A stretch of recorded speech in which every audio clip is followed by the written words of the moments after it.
Shalom Adonai, Yeshua Hamashia, Hamalé, Hamalehim. Querido, é uma alegria poder ter o privilégio de trazer até vocês mais um vídeo, querido, com a série Segredos do Éden. Hoje vamos trazer um estudo muito edificante sobre o mistério da serpente. Muitos hoje, querido, ficam intrigados com a questão da serpente, do Éden. Qual será a sua identidade? E que mensagem a Torá pretende transmitir com essa narrativa? É importante ressaltar que é praticamente unânime no meio dos exegetas judeus que a narrativa do Éden, ela é poética, repleta de metáforas, figuras de linguagem. E isso só reforça a pergunta inicial. O que a serpente representa? O objetivo desse artigo é justamente responder a questão a partir de uma perspectiva linguística, histórica e arqueológica, procurando demonstrar como o leitor dos tempos de Moisés, teriam compreendido a narrativa, a metafórica, poética do escritor do Pentateuco. Para isso é preciso fazer uma análise muito detalhada da figura da serpente no Oriente Médio. Primeiro nós temos que ver que a serpente ela foi por um período divinizada, ou seja, vamos ver a divinização da serpente. Na cultura politeísta, meu irmão, vários animais eram utilizados na criação da mitologia das diversas divindades. Cada animal possui peculiaridade, força e agilidade, velocidade, resistência e abundância em outros. O que fez com que a serpente se tornasse um animal cultuado no Oriente Médio. O que levou as pessoas a passar a adorar a uma serpente? A primeira resposta que está tentando dar diz respeito ao fato de ser um predador nato, capaz de matar suas vítimas de forma traiçoeira, utilizando-se de veneno ou mesmo esmagando-as. Mas diversos animais são venenosos e até mais mortais do que a serpente, e não aparece com tanta frequência quanto a serpente. Por que a serpente se tornou um animal tão presente na cultura semita? Por quê? A resposta está em uma característica da serpente que a faz ser associada aos deuses e que é ilustrada na imagem que eu irei mostrar para vocês, a qual está ao lado. O fato de trocar de pele com muita regularidade, em média de 1 a 5 vezes ao ano. Em entrevista no Portal Terra, o diretor do Museu Biológico do Instituto Butantan, em São Paulo, afirma que as serpentes trocam de pele com regularidade para poderem crescer e expandir o corpo e que após a troca apresenta, querido, uma coloração vibrante e aspecto que contrasta com a pele antiga. Isso pode ser visto na imagem acima, a qual vocês já viram. Para os semitas da antiguidade, a serpente se tornou, por assim dizer, sinônimo da vida eterna. Observar a cobra deixar para trás sua pele antiga e ressurgir com aspecto totalmente renovado dava uma impressão de que a serpente conhecia o segredo da vida eterna e tinha a capacidade e potencial de viver para todo sempre. Talvez tivesse essa impressão literalmente ou a vissem como metáfora. Vamos ver agora a serpente e os deuses politeístas. É importante relembrar que os deuses da antiguidade eram geralmente associados aos astros. As culturas primitivas observavam, por exemplo, o Sol em sua trajetória e entendiam que o Deus Sol morria no inverno e renascia no solstício. Ou ainda que a deusa da primavera morria com a chegada do outono para renascer no ano seguinte. A associação, portanto, das divindades com as serpentes era apenas uma consequência natural de tal observação. Não à toa, tanto na mitologia suméria quanto na egípcia, duas das principais culturas do Oriente Médio antigo, a presença da serpente ou de deuses que poderiam tornar a forma de serpente era algo bastante proeminente. Abaixo pode-se ver, ou ao lado, para vocês no vídeo, pode-se ver o antigo mural do deus egípcio Atum, divindade que representava o sol nascente, sendo carregado por uma serpente alada e de 4 patas. Como o sol nascia e se punha a cada dia, isso era visto como análogo à serpente, que nasce e morre regularmente. Queridos, nesse ponto, nós vamos recordar algumas dos Midrashim de Maimônides, que diz assim: neste ponto, é fundamental recordar o ensinamento de Maimônides. O Eterno, em sua sabedoria, não achou apropriado nos ordenar a rejeitar completamente todas essas práticas, algo que o homem não poderia conceber de aceitar, segundo a natureza humana, que é inclinada ao hábito. Teria sido comparável a um profeta aparecer hoje e clamar por um serviço ao Eterno, declarando que o Eterno agora ordena que não ireis mais orar a Ele, nem fazer jejum, nem buscar sua ajuda, nem tempos de angústia, mas que o vosso serviço a Ele será através da meditação sem qualquer obra de qualquer natureza. Dificilmente você conseguiria assimilar e absorver esse tipo de religiosidade. Ele, portanto, permitiu que essas práticas continuassem, mas as transformou de suas associações idólatras para que o propósito dela fosse direcionado a ele. Ou seja, pega-se uma literatura politeísta e adapta para o monoteísmo. Tá? Isso é importante nós entendermos. Evidentemente, isso não se aplica exclusivamente às práticas, mas também à visão do mundo geral. Os elementos na narrativa do Éden, na Torá, não usam termos como partículas, átomos, moléculas ou ainda células, gametas, DNA e etc.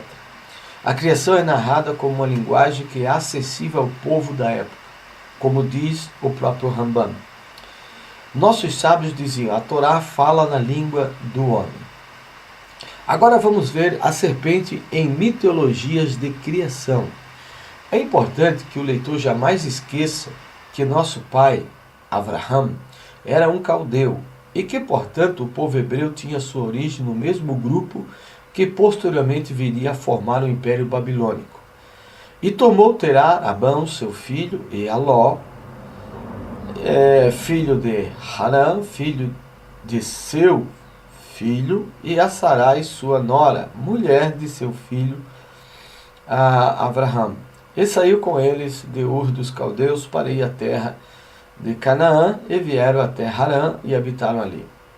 Em sendo assim, é bastante razoável afirmar que os hebreus antigos não só tinham conhecimento de toda a cultura da região, como também de sua mitologia, suas histórias, lendas, folclore, etc.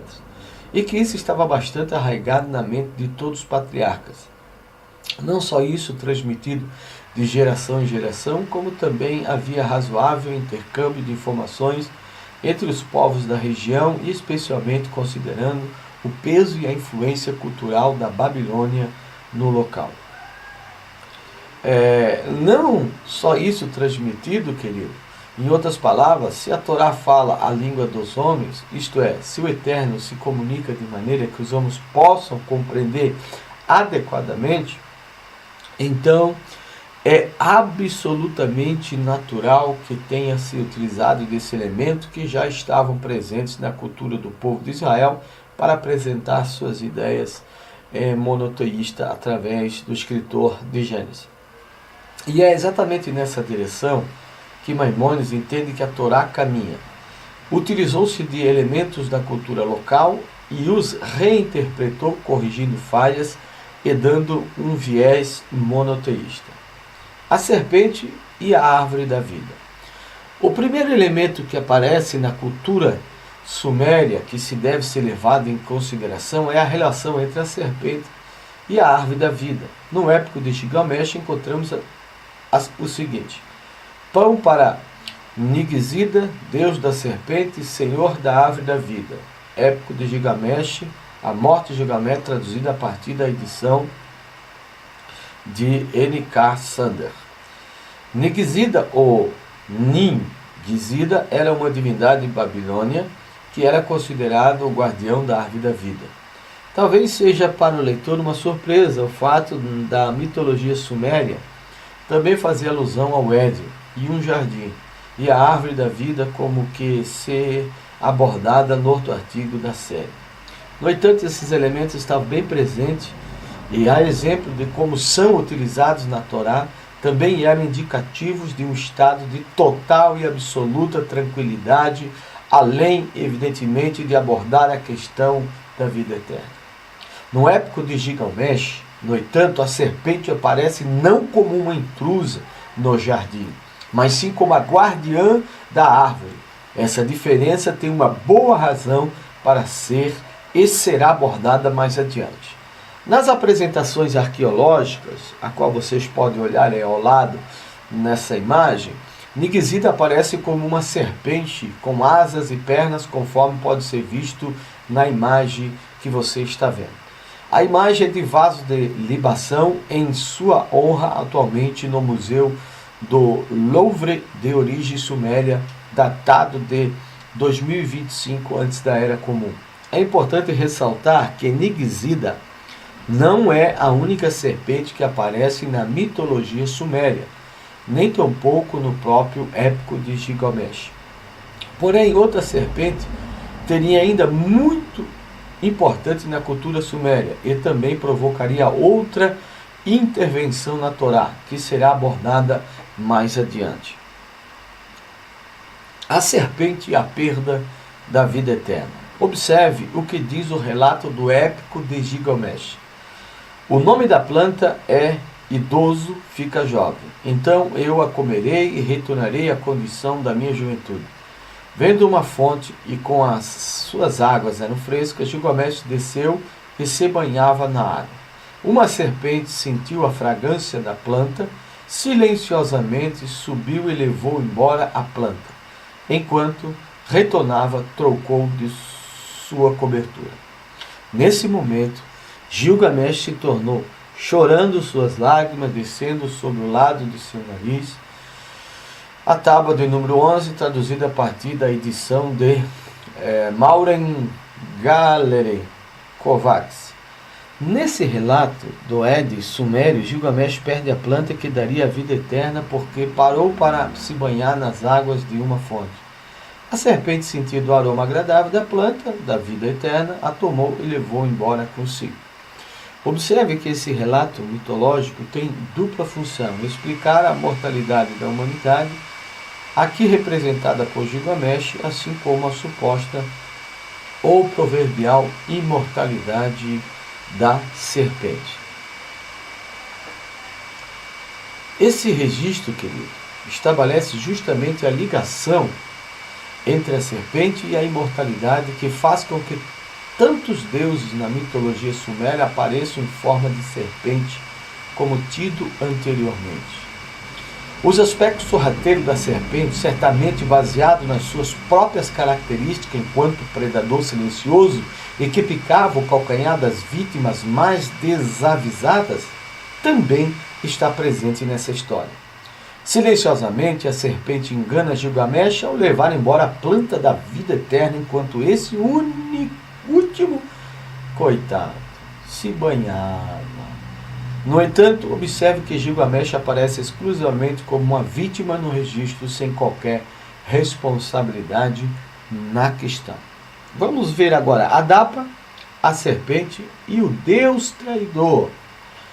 Curiosamente, há outro registro sumério no qual um mortal é enganado e perde a vida eterna. Adapa, um homem que, a exemplo de Adam, também fora formado a partir do barro, e é enganado pelo deus sumério Ea, deus dos mares. Nesse caso, Nigizida, senhor das árvores da vida, tenta ajudá-lo. Observe. Ea, ciente dos caminhos do céu, deu a ele as instruções: Adapa, tu irás perante o rei Anu, tu subirás ao céu, e enquanto tu subires ao céu, quando te aproximares do portão de Anu, Dumuzi e Nigizida estarão perante o portão de Anu. Eles colocarão perante ti pão da morte, e então tu não deverás comer. E eles colocarão perante ti a água da morte, e então não deverás beber. E ele, Adapta, subiu aos céus. Quando chegou ao céu, quando se aproximou do portão de Anu, Dumuzi e Nigizida estavam perante o portão, e Anu, eles viram Adapa e clamaram: que os céus os ajudem. Anu disse: o que podemos fazer por ele? Tragam para ele o pão da vida eterna e que ele coma. Eles trouxeram para ele o pão da vida eterna, mas ele não comeu. Eles trouxeram para ele a água da vida eterna, mas ele não bebeu. Adapa, traduzido a partir da edição de Stephanie Dalley, em Mutzflom, Mesopotâmia. O que isso quer dizer? Isso quer dizer que a serpente tenta ajudar ao nosso querido Adapa. Dessa vez a serpente Nigizida tenta salvar o homem, oferecendo pão e água, que era da vida. Adapa não é enganado pela serpente, ao contrário, ela é enganada pelo seu próprio Deus, mas que se chamava Ea. Ea fez amplo entendimento perfeito nele para revelar os desígnios da terra. A ele deu sabedoria, mas não deu vida eterna. Ea o criou como um espírito protetor dentre a humanidade, um sábio, ninguém rejeita sua palavra, sagaz e bem entendido, era um dos Anunnaki, santo puro de mãos, e sacerdote Pachechu, que sempre cuida dos ritos. Adapa tinha comportamento irrepreensível e torna-se um joguete nas mãos de Ea, que nega a ele a vida eterna, ao mentir para ele, fazendo com que rejeitasse das mãos de Nigizida, ou seja, a serpente, o senhor da árvore da vida, e de Dumuzi, o pão da vida e a água da vida. Por essa razão, Adapa acaba perecendo como um mortal qualquer. Deuses e serpentes. Vamos ver agora. O mesmo Ea que enganou Adapa também é conhecido como Enki, e a ele é atribuída a criação do Éden. Os sumérios tinham muitos nomes para seus deuses. Todos eles têm o sentido básico de uma serpente flamejante, voadora. Ushmigal. Nos tempos antigos da Suméria, o grande dragão, ou Ushmigal, era um elogio para um deus serpente benevolente. Isto é visto no mito antigo de Enki e Inanna. Enki é louvado como o Ushmigal, que criou as terras férteis do Éden e que fez o mundo verde e abundante. Na mesma história acima mencionada, Ushmigal é um epiteto aplicado ao deus Dumuzi, o marido de Ishtar, ou Inanna, que é referido como Ushmigal Ana, ou a grande serpente flamejante dos céus. E ainda, amados, de fato, boa parte dos deuses sumérios eram representados como um aspecto serpentino, possivelmente em alusão à sua suposta imortalidade. Ao lado, um mural do portão de Ishtar, construído por Nabucodonosor II, em 575 a.C., ilustra uma divindade na forma de uma serpente. A exemplo de outros casos, na arqueologia babilônia, esta serpente é representada como tendo 4 patas. Vamos ver a temática suméria. Como se pode perceber, na mitologia suméria, temos 3 elementos importantes. Primeiro, o Éden é criado por uma divindade que tem o título Grande Serpente Flamejante. O segundo, a serpente é sempre elevada a um papel de grande destaque, aparece sempre associada à vida eterna e como sua guardiã. O terceiro elemento, igualmente importante, o homem jamais é responsável pela sua mortalidade e é sempre enganado, ora pela serpente, ora pela divindade a quem servia. Esse último, inclusive, é uma constante na mitologia suméria em geral, a humanidade enquanto joguete dos deuses, sem qualquer responsabilidade por seus próprios futuros e os seus próprios atos. Já da Mesopotâmia ao Egito, nós vemos a mitologia dos deuses serpente não ficou restrita à região só da Mesopotâmia. Também pode ser encontrada no Egito, embora em menor escala, o que indica que provavelmente isso se trata de uma influência posterior. Além do exemplo trazido no início do artigo, há outros, tais como a representação em ouro de uma serpente alada com o rosto humano da tumba de Tutancâmon, cerca de 1323 a.C.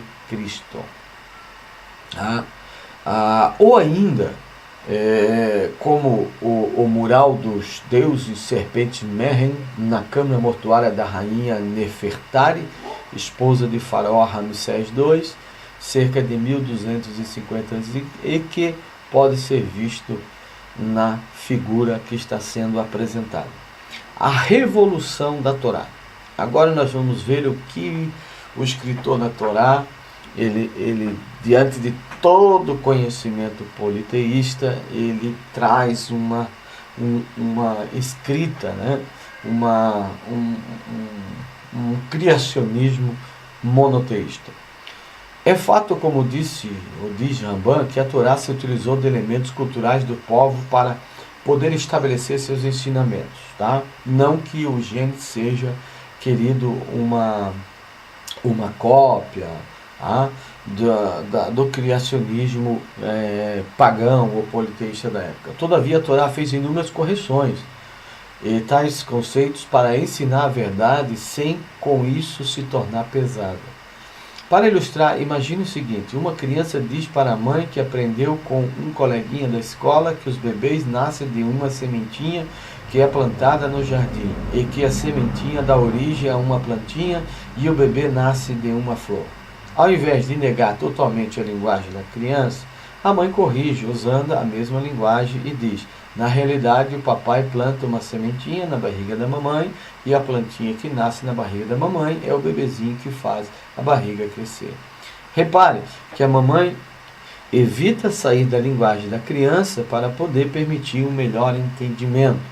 Com relação à gênese do universo e da vida, a Torá faz exatamente a mesma coisa. Ao invés de adotar uma linguagem totalmente nova, faz uso da linguagem semita, já existente, com todos os seus simbolismos, para relatar a veracidade dos fatos da criação.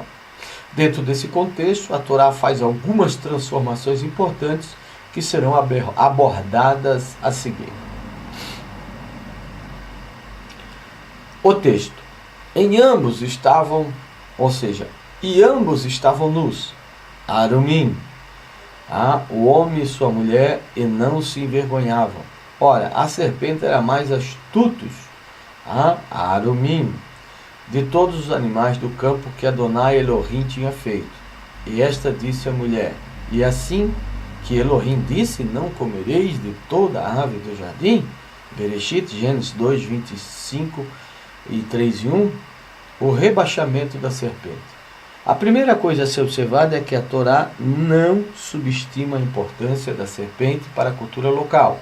Pelo contrário, ela a traz como animal de todos os animais do campo. Todavia, observe a expressão Asher, a Sara Adonai Elohim, isto é, que o eterno Elohim fizera. Nesse trecho, que passa quase desapercebida aos olhos de um ocidental do século XXI, a Torá promove uma verdadeira revolução monoteísta, quebrando com toda adoração à serpente, ou seja, toda devoção ou crença num Deus com a imagem de serpente. A serpente pode ser astuta, mas não é uma divindade. Não existe divindade serpentes ou serpentes divinizadas. A serpente é simplesmente um animal do campo, isto é, não domesticado, uma criação do Eterno. Isso é uma criação do Eterno. Ela não é uma divindade. A questão não domesticada também é relevante, porque na mitologia suméria as civilizações foram iniciadas pelos deuses. Ao apresentar a serpente como não domesticada, a rebaixa a um status de um animal astuto, porém bruto, sem capacidade de ensinar qualquer coisa à humanidade. A identidade da serpente. Outro elemento interessante é observar o jogo de linguagem que existe no hebraico e que, infelizmente, se perde nas traduções. No texto hebraico original, não há divisão de capítulo nem versículos. Também não havia vocalização. Algo que um leitor na antiguidade perceberia com muito mais facilidade do que nós. Nele a serpente é chamada de Arum, ou seja, astuta. Porém, a palavra nu no hebraico, Arom, se escreve exatamente da mesma forma, Arom. Não é por acaso, portanto, que a Torá diz que o homem e a mulher estavam nus, Arumim, forma plural de Arum, e que a serpente era astuta, Arum. O uso poético literário desse termo indica que a serpente, na realidade, está ligada à nudez do homem e da mulher. Como a serpente é veículo pelo qual a tentação se realiza e está associada à nudez, é inevitavelmente a constatação do elemento sexual na narrativa. Ao despertar da inocência do ser humano, está muito associado ao amadurecimento sexual. Não à toa adolescentes costumam dar muito trabalho a seus pais. A carga hormonal da maturidade sexual também desperta o jovem para um mundo de tentações. E isso não se refere tão somente ao sexo, mas sim de um modo geral. Essa é uma diferença muito grande entre a Torá e o folclore sumério. Neste último, a serpente controla o destino do homem, ora concedendo a vida eterna, ora roubando-o-á. Ou seja, o homem é um joguete nas mãos dos deuses. Na Torá, a serpente simboliza algo que está dentro de nós mesmos, o nosso Itzer Hará ou o nosso Itzer, porque nós temos duas inclinações, o Itzer Hará e o Itzer Tov. Isto é, a nossa inclinação destrutiva, algumas vezes traduzida como inclinação ao mal, ou a inclinação ao mal de nossa alma. É como se a Torá estivesse dizendo: se você quer encontrar um culpado por sua condição, ó homem, olhe para si mesmo, despido de todos os seus pretextos. A serpente astuta não é você mesmo desnudado. Esse ensinamento revolucionário da Torá faz mais do que combater a cultura politeísta. Combate também o sistema de pretextos e justificativas que estabelecem, primeiro, o engano. Além disso, há aqui também uma mudança na perspectiva. Na mitologia suméria, tal como demonstrado pelo texto de Adapa, o homem é enganado pela divindade e a serpente Nigzida tenta dar a ele o pão da vida. Na Torá, o Eterno dá uma ordem clara. E quem se deixa enganar é a humanidade por sua própria inclinação destrutiva. Respondeu a mulher serpente: do fruto da árvore do jardim podemos comer, mas do fruto da árvore do conhecimento que está no meio do jardim, disse Elohim: não comereis dele, nem nele tocareis, para que não morrais. Disse a serpente à mulher: certamente não morrereis, porque Elohim sabe que o dia em que comerdes deste fruto, vossos olhos se abrirão e sereis como Elohim, conhecendo o bem e o mal. A mudança. O fruto de uma árvore como algo que é capaz de dar a um mortal uma condição divina é um tema bem presente também na mitologia suméria. Mas qual a mudança que a Torá introduz ao fazer a narrativa do Éden bíblico? Enquanto na cultura suméria o almejar ser igual aos deuses e a imortalidade é uma virtude do homem, e ele é enganado pelos deuses e privado desse elemento. O Éden bíblico, a questão é muito diferente. O homem é traído justamente pelo seu lado mal, pela sua Itserará, serpente, isto é, pelo lado seu que almeja ser igual ao Eterno. Até hoje, o ser humano tem desejo arrogante de se dizer filho do Eterno, não com a conotação bíblica do Eterno cuidar dele, mas sim querendo ser uma espécie de subdivindade, ou seja, julgando extremamente ser importante. E como diz a conhecida frase de para-choques, não sou dono do mundo, mas sou filho do dono. A Torá faz um jogo de palavras absolutamente brilhante. A Torá não nega o uso da serpente como um símbolo da divindade, mas sim utiliza esse conceito em favor de dar ao homem uma enorme lição. A serpente é traiçoeira. E como se a Torá dissesse, o homem mortal, esse seu lado que almeja ser divino, é justamente o que te trai, o que te levará à sua ruína. E isso é representado pelo que a serpente diz à mulher: se comerdes da ave, sereis como Elohim. Pecado e rebeldia.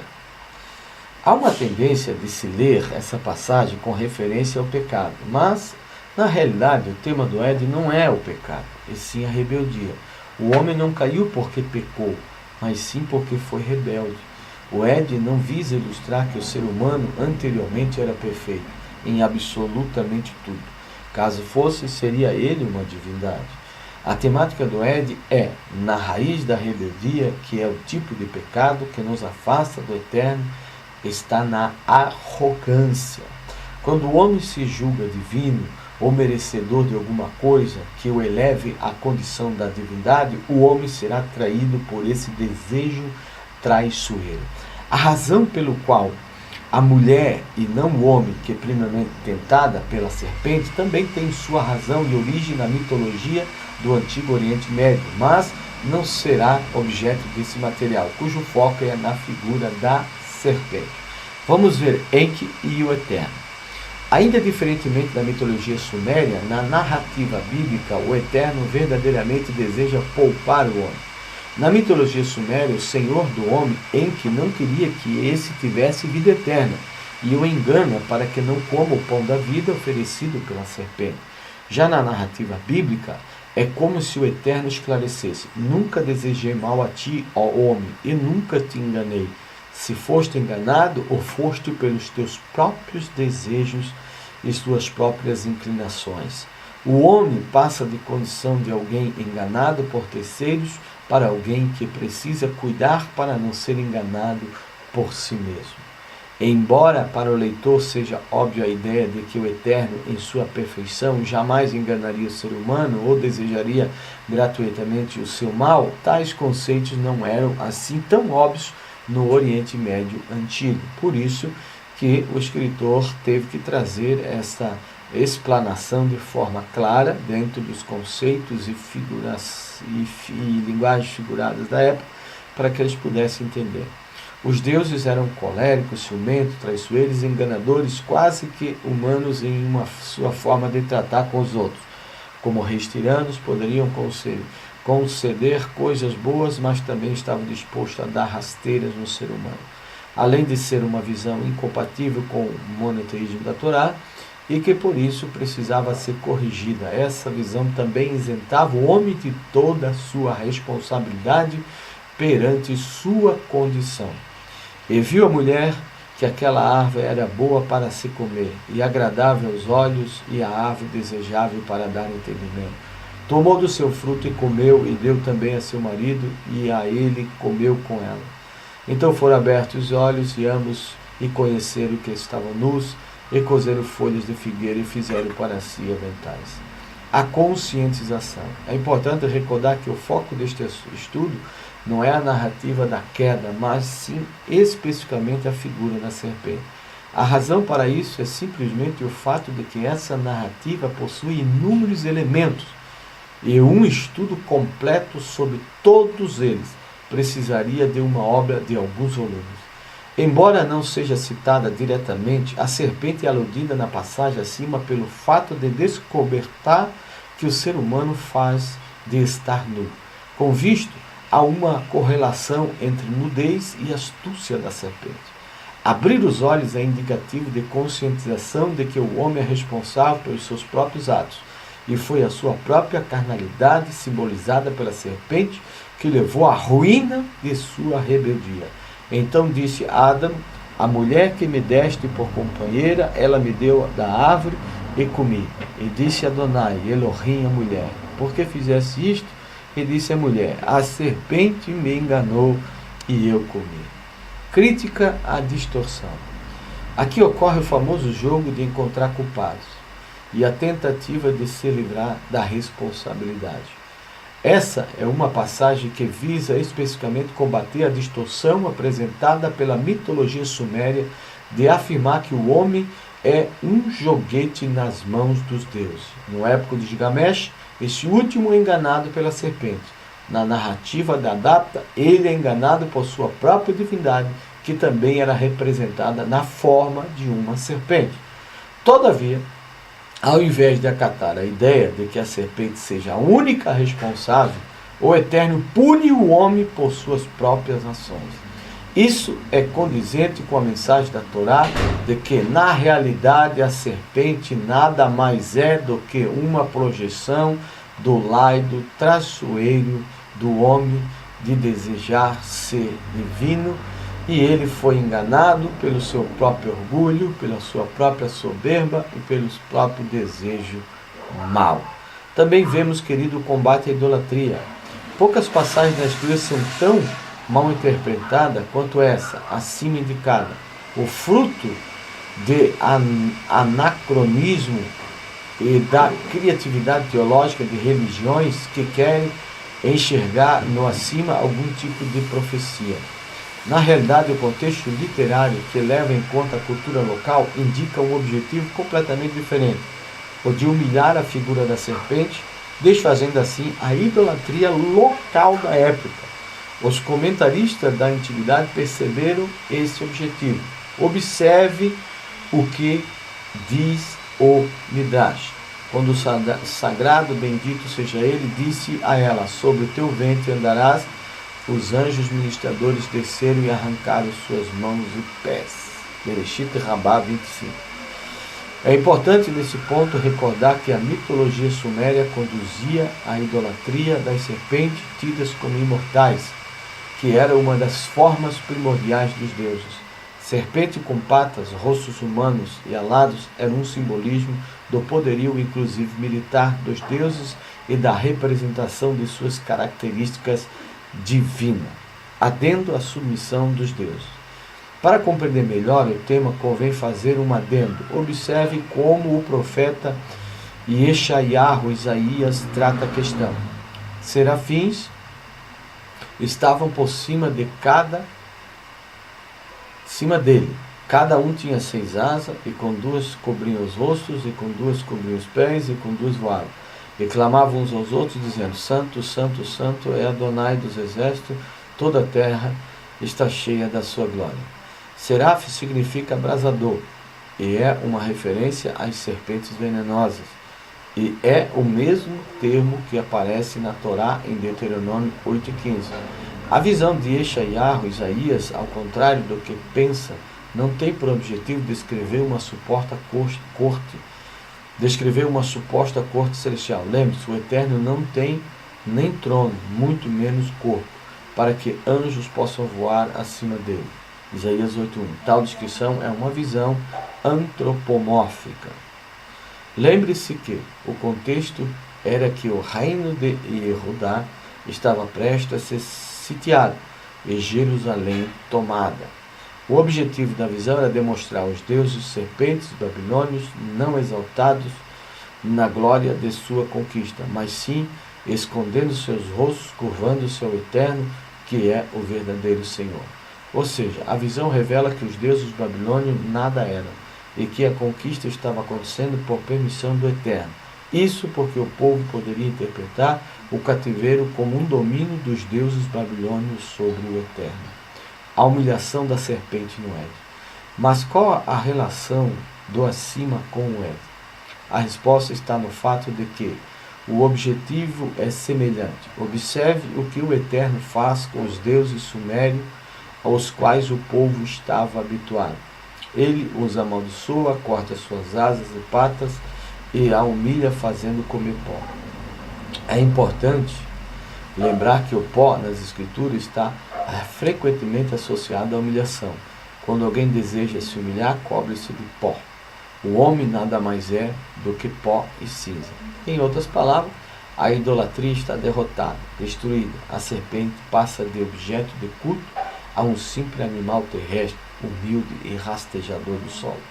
Esse é o destino dos falsos deuses sumérios que outrora os israelitas pensaram que pudessem ser os senhores do Éden. Em paralelo, indica também o perigo da própria carnalidade do homem, pois a idolatria exterioriza na figura das serpentes, na realidade reflete um aspecto do próprio homem. A idolatria não está nos objetos, e sim no coração rebelde do ser humano.